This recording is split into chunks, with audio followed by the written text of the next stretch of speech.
I loved about him as well, this man who could laugh and be humorous, could be so spiritual. And what he taught me in the ethics of it was that you can't always be perfect, because I believed that I had to be this perfect person that never did anything wrong and was absolutely sweetness and light. And he said the physical, the mental and the emotional will enhance the spirit world and the spiritual work you do. But you have to have the human being, so you are going to do things wrong. You're never going to be perfect. And I used to get so upset if people didn't like me. I used to get really upset, and he'd say, it's impossible for everybody to be liked by one person. And there was quite something going wrong in the union. I can't remember because I wasn't interested in the NEC. But Gordon was really having a lot of stick. I think it was in the Psychic News or something.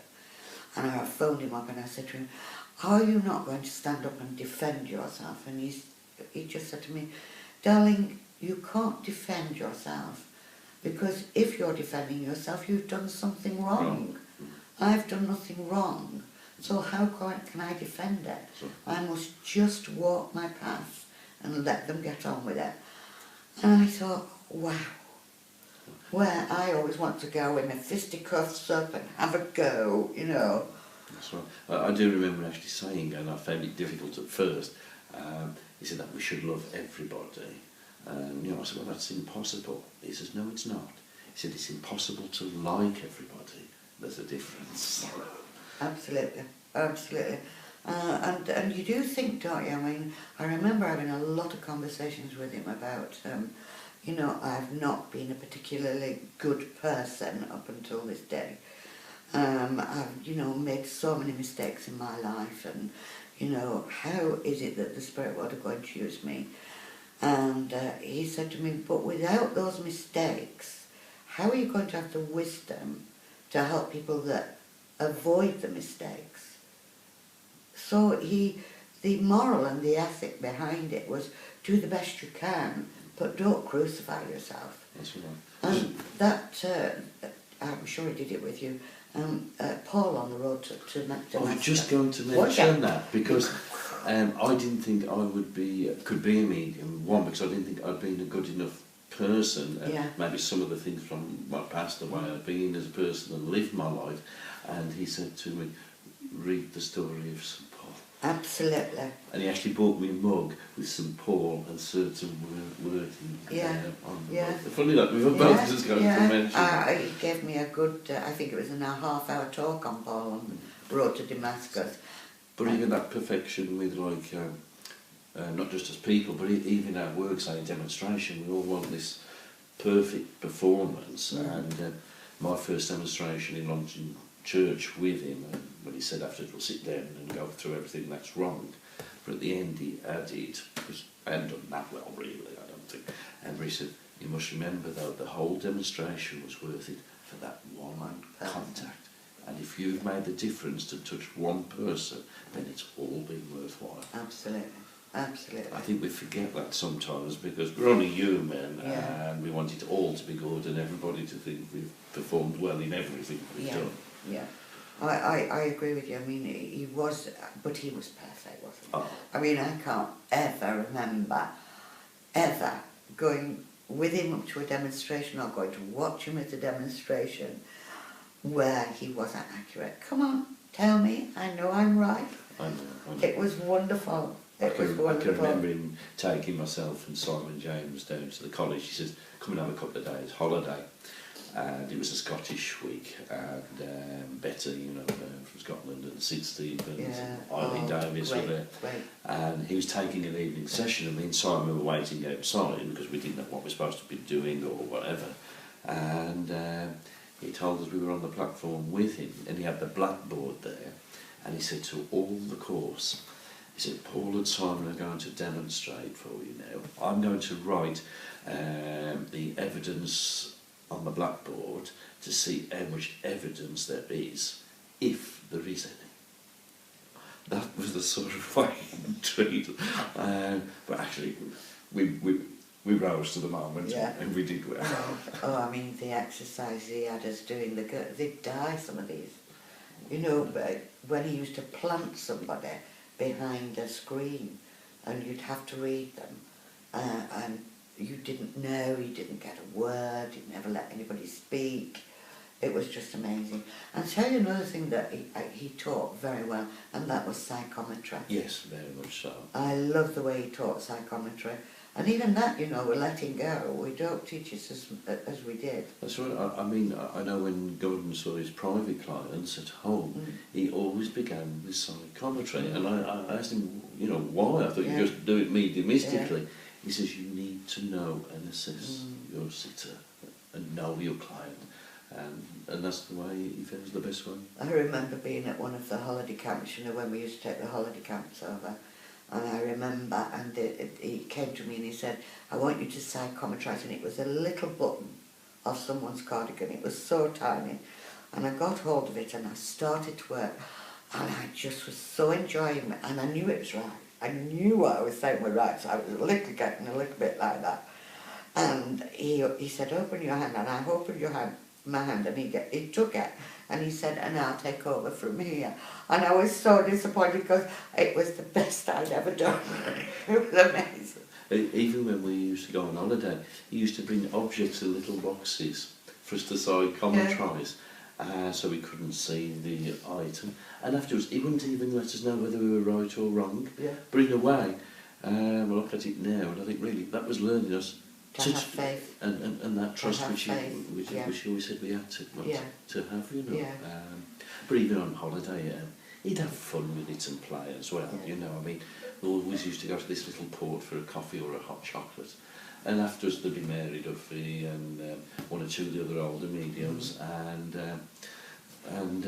we'd sit there reading the chocolate cup stains and coffee cup stains in the cups. You had to go to everything, didn't you? Right. The scrying, the sand reading, the teacup, because it was part of the psyche, you know. And he really thought that we didn't.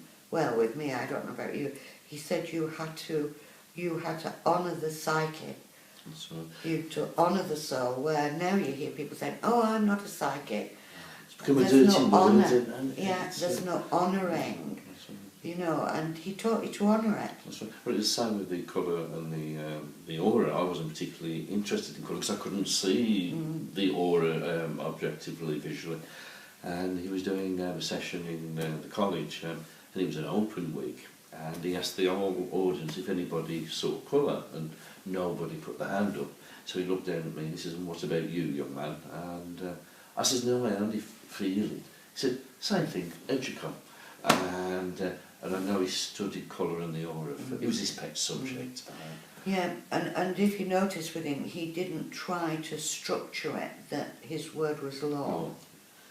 Because I love colour, and they taught me a lot about colour. You used to come to Longton in the early years when he used to train you with the colour. But, you know, I look at it sometimes and you get these sheets coming through where it says green means this and that means that. And what Gordon taught me to do was, what does your soul tell you about that colour? You know, does it tell you that, or does it tell you something different? But I made so many mistakes when I was being trained. And of course I used to go in my mini skirts and my white plastic boots, and I used to think I was the bee's knees. I really did, but it was good fun as well. Like you say, I never went on holiday with him because of course I had my child and my husband then.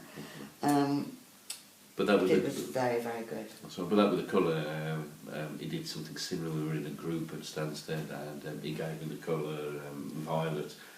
Didn't tell me what it was supposed to mean. He said, "I want you now," you know, like you just said. And I thought, God, what's he expecting from me? But I did it, and it made you search and discover your understanding and answers. And that's the way he taught. And I think that's missing in a lot of the way we teach today. It's always great to share memories. That's why one of the reasons I love working with you. After we're working, we can just sit and chat together about him. I know you've known him longer than me. I think 1984 when I first met Gordon. It was about 1960 something. I can't remember. Where did you first meet him? I met him at Hyde Church with Mr. and Mrs. Hyde because I went to do a Sunday service, and I went to do a bright hour. and Mr. and Mrs. Hyde were there for the Bright Hour, and then they invited me to go and do a Wednesday den. And then they invited me to go for the Sunday den, and Gordon would come up to see me on the Sunday, which of course I didn't know who Gordon was. And then afterwards he said, I'd like to train you, could you travel to Longton? From there I travelled to Longton every week. I had a little tiny Mini, and I used to travel down, and so I was with him first as a student. I think I was a student for about 12, 18 months before I can honestly say became a friend, because I was always in awe of him, so I couldn't relax. Well, I met Gordon really in a similar sort of way. My great aunt, who was a medium, Lavinia, she told me she was visiting Longton Church, and would I like to go with her? And I said yes. And she says, it's Gordon Higginson's church. I didn't know who he was, and he was there, he was chairing. You might not remember, but you were actually the medium that was taking the service. And I had one of my first messages from the spirit world from you. And then shortly after that, my great aunt passed to the spirit world, and Gordon took the funeral. And he arrived 2 hours early for the funeral. So did I, even though I'm only 5 minutes away. And he asked me to sit with him, and we chatted, and he said, I can help you, young man. The story began from there. He did it with so many people, didn't he? Leonard, I'm trying to Glenn, Gerard, lovely Eileen Davis. Yes, that's right. The same time with Judith Seaman. There was Simon, Simon James. Actually, with Simon, he hadn't met Simon. I'd seen Simon working, because Gordon used to send me out and say, don't come to church today. Go to another church where you know there's a young medium and have a look, and if you think I should look at them, then ask them to come to Longton Church, and that's how he used to do it. Did it, you know.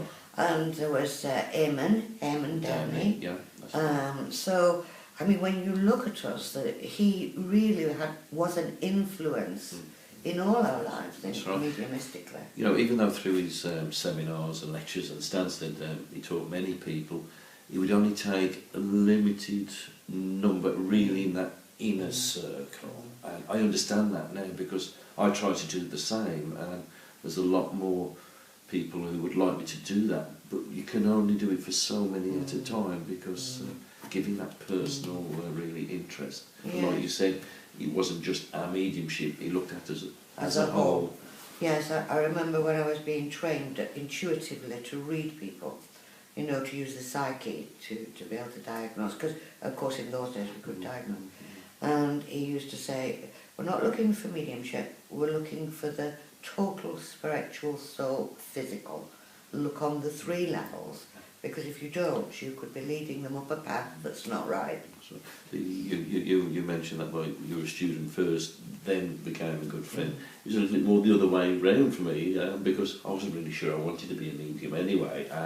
So we really had a friendship first, and then one day at his sister's Hazel's, we were having a cup of tea, and he just looked at me out of the blue and just said, I don't understand you. Why don't you do more about your mediumship? So from that day on, then I got off my backside and decided to do something. I went the other way. And I remember once, because I was always getting lost, I'm not a good traveller at all, and I was going down to Longton Church and got lost. And when I finally found the church and went in, Gordon was on the piano playing My Dearest Dear. Oh, yes. And he said, I knew this would bring you. I felt as if I was Queen. He had a lovely manner about him, didn't he? I mean, I know you spent a lot of time travelling in the car with him, so did I, but more often driving him, because he was older when I first knew him. But you know, and I'm sure you may find it the same, that I actually learnt more about mediumship and the spirit in our conversations, driving from place to place. He would just come out with things and say things. And at the time I didn't realise he was teaching me, but when I look back now, what I understand the teachings I got from those conversations in the car. Unbelievable. They were precious. I would agree with you, and I think that that's sometimes when we do our weekend seminars and our week seminars in these different places. I think sometimes it's when they're having coffee or you're out with them out in the garden and you're just talking. I feel that those are precious moments, because I would not wish to lose those moments I had with Gordon. No, I wouldn't want to lose them at all. I'm sure we must have missed people out, Paul, who actually were in training when we were. Jill Holland, I'm thinking of. Yeah. There were so many that you can remember that he touched, but he didn't just touch and pass by. He touched and changed. That's right. And he changed us, didn't he, really? Oh, he did. And that effect he had, you know, even now, it's that gives me the strength, even in what difficult moments, because we still all have our difficult moments, even after all these years and experience we have, but I can still draw on that power and strength of him and what he shared and what he gave to us, and again, him as a person. Oh, absolutely. And now he's was able to have that strength to get through his difficulties, because as you said earlier, he had his fair share as well. Oh, absolutely. I mean, when you look at the man and you look at the physical body of him, he really suffered a great deal, didn't he? His legs, do you remember his legs? Right. And yet this power that actually propelled him through was just absolutely amazing. And in those latter years, you know, especially that problems with his legs and those knees, and then after his stroke, you know, he'd come on that platform and you'd think he was at death's door, and the moment he started to work, it would just all fall away, and it was it there. was just unbelievable. Absolutely. And I'm sure our mediums today, I mean myself included there, I can feel really ill, but once I'm in the power of the Spirit, I'm in the presence of the Spirit world, I sometimes come off and think, I wonder which world I was in doing that demonstration. Was I actually in the Spirit world? Because I didn't feel I could have done that hour. That's right, and really, it's things that like that help us with the students. I know you have this weekend, and I have. It's like when we're watching a number of students, there's not that change, there's not that presence, there's not that power to move their mediumship in the way it should be. And that's something he very much talked about, or spoke about, was this power that you should be. You have to have a passion, though, don't you? That's right. And you don't see the passion. What you see is clouded by worry. So the mind works more than the power works. And I think if there is a problem looming for the future, it is this, that it's become so mechanical in some ways. That's right. Where he really believed in Jesus, he believed in the Bible stories, he believed in Buddha, he believed. And that belief was his passion. That's right. Well, he had no doubt, because the spirit world was more a reality to him often than this physical world, which is actually what he taught anyway. Yeah. But I can always remember in the early years, he always says to me, he says, Paul, just trust, if you know you're in touch with the spirit world, then trust the spirit first. Yeah.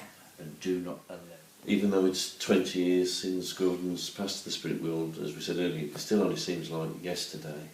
But I do wonder and hope that, you know, we've continued and I'm sure we have, carried a legacy forward of what he left behind in what we're doing with the students today, and what he stood for and what he taught. Because I know in the last years of his life, myself and Simon used to get a lot of problems because people couldn't understand why he was giving a lot of help to us, and he said to me his time was limited and he wanted to make sure there was a group of young people who'd got another 30-40 years ahead to continue his work and his teachings, which now hopefully I can do the same as what he gave to me.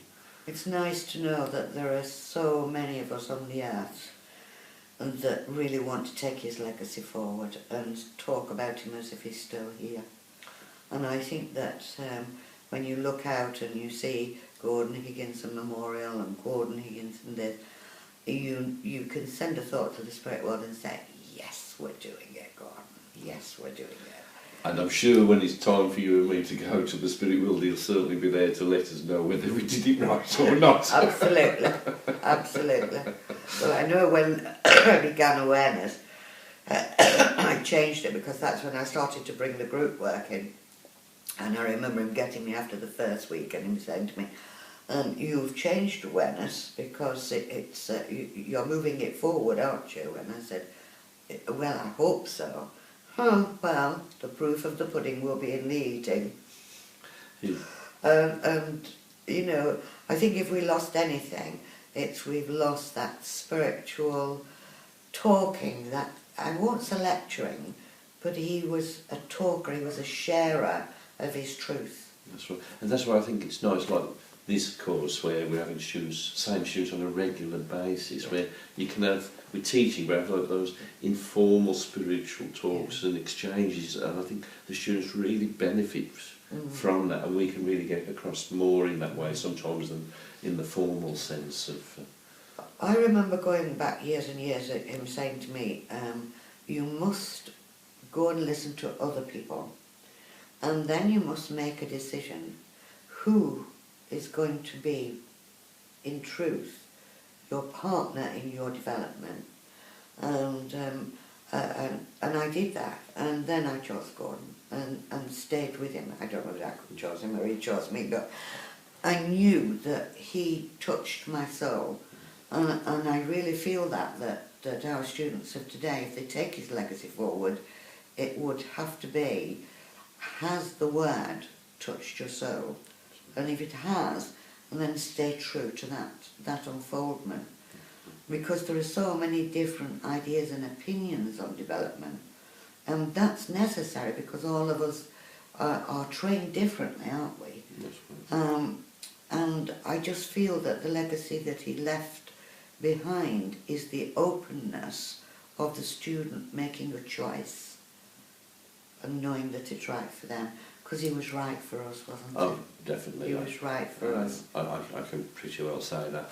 But I'm sure you understand, I wouldn't be who I am and doing what I'm doing today if he had not touched my life. Touched the spirit. Absolutely. I listened to Ursula Roberts and I loved her. I listened to Mary Duffy and could take her understanding. And many, many more now that are in the world of the spirit. But if I wanted to go home to my soul to be fed, then I had to go to Gordon. Same here. But he used to say the same about mediumship as well. And, you know, once you find the right medium for you, stay close. And the point of mediumship was touching the soul of an individual that will bring a change. Yeah, yeah. That's what it's all about. And that's the legacy he left behind. The Altafilla College really has become the light of spiritualism, which you know really we have to acknowledge, and maybe some people don't realise that without Gordon Higginson, even though Arthur Finley left us the building, we wouldn't have the college that we have today. And I've been there a long time, and you've been visited there many years before. No, I'm not Mavis. And I've seen things alter and move and change in different ways, and I'm sure it must have been a little different when you first went to my first time. Oh God, I remember going at the beginning, Paul with Gordon, and we'd pull up and it'd be about 12 o'clock at night, absolute black. I mean, no lights, no car park like we've got today. And you'd go into this big old, it was awful, you know, like you watch these horror stories. Well, it was like that going in the first time. No lights on the corridors, you had to have your lighter, you know, because, you know, I'm a smoker, and your lighter would be going, and he'd say, come on Mavis, don't be worried there, if there's any spirits here, they're our spirits. And he'd walk us through.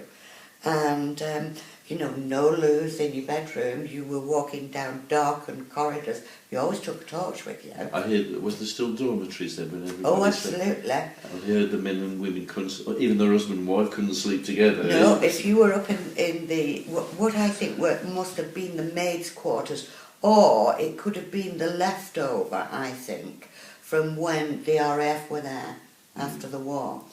But there was just the curtains coming round, and you just had one little tiny cupboard, And, but it was everybody was together.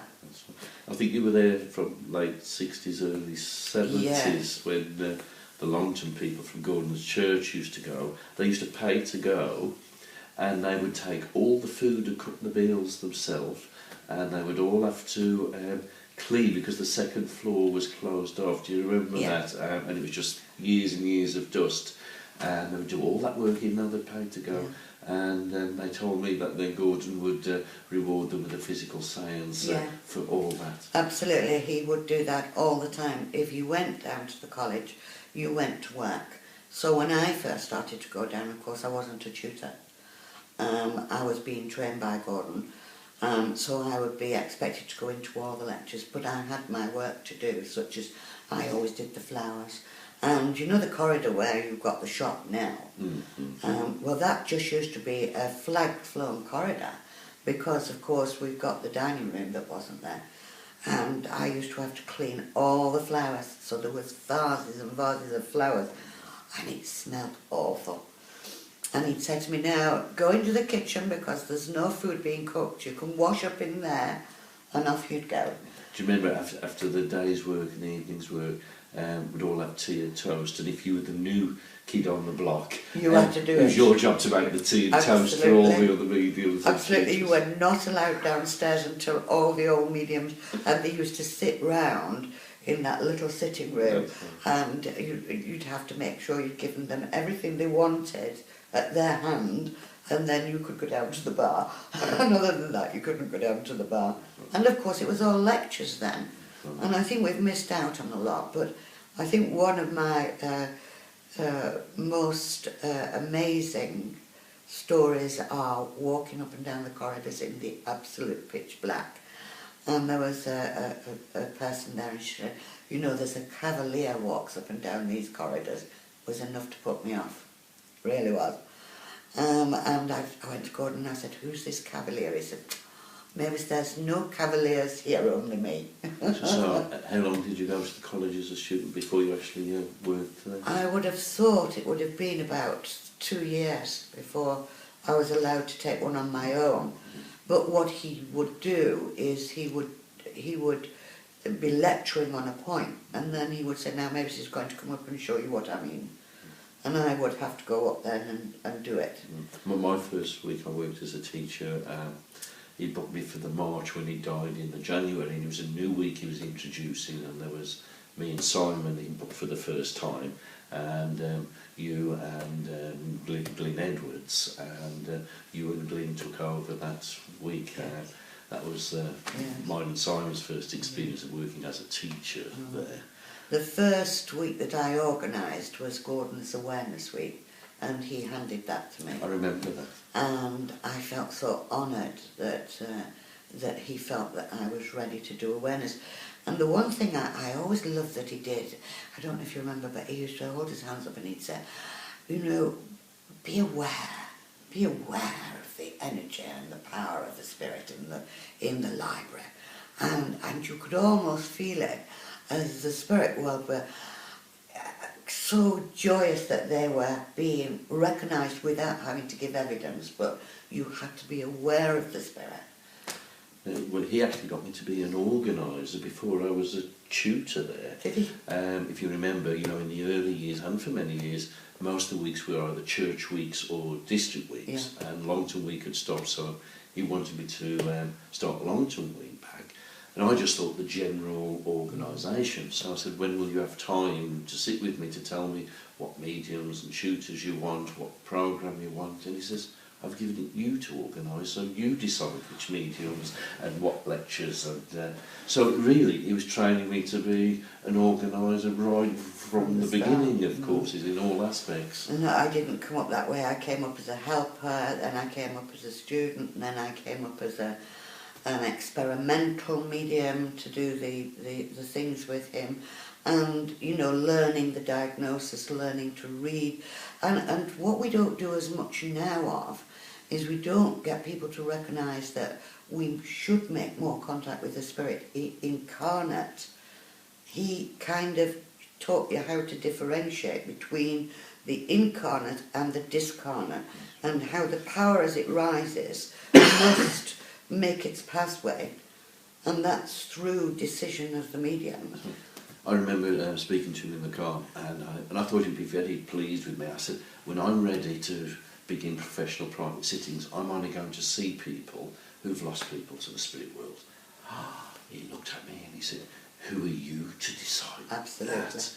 Somebody grieving for the loss of a job, a broken relationship, a home, are just entitled to help as somebody who's lost somebody to the spirit world. And I had to change my whole approach and attitude after that. I mean, when you think about it, I mean, he made me cry sometimes because I'd do something and I'd think I'd done it right, and I'd come out and he would say, now, that was wrong and that was wrong and that was wrong because you didn't do this, you hadn't approached that.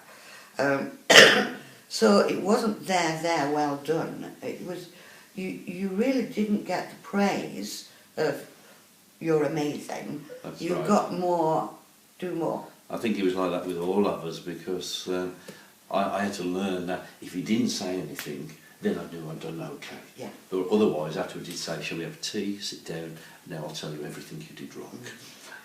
I remember going to Manchester and doing a den with him at the town hall, I think it was, or somewhere. There was a queue of people, but they all had placards, you know, don't. We were running the gauntlet, really going through. And I stopped because I was so upset that they were saying I worked for the devil.